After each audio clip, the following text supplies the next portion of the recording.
Hey guys, what's up? It's like 7:34 in the morning.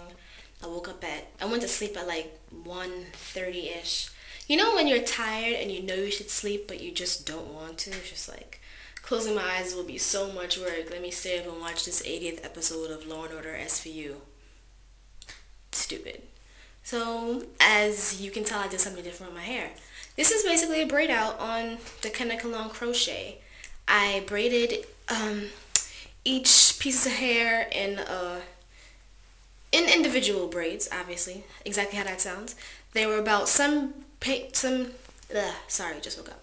Some pieces range to be about this thick, and others get a little thinner. I'd say about that.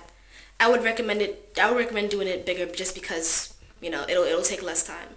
So what I did was, after all those individual braids were braided, I braided them into bunches, like all over my head, and then I dipped them in the hot water and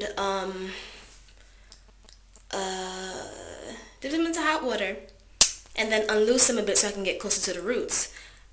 But then I thought I don't want to dip my whole entire head into a pot of boiling water and boil my brains because I'm not very coordinated. I'm extremely clumsy.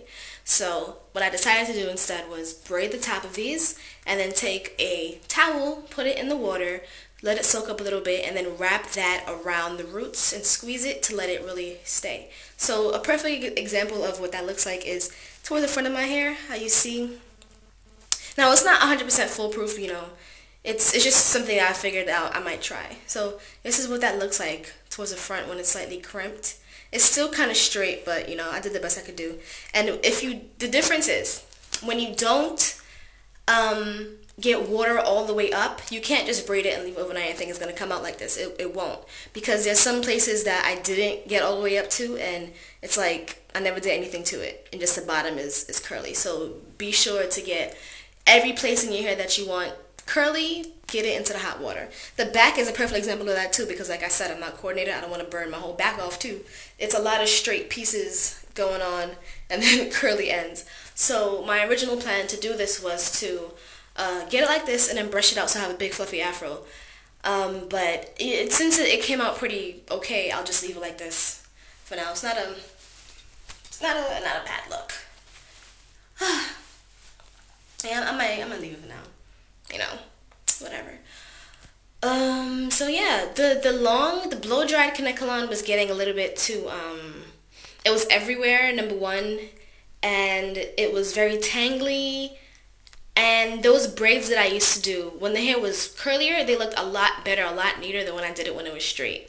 So that's just my opinion right there. I don't really like the straight Kanekalon.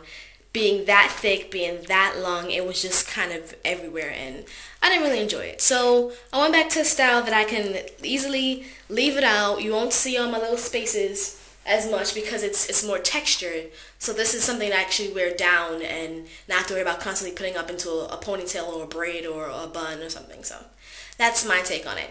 So I'll see you guys soon. I'll make a video when I brush it out, if I brush it out.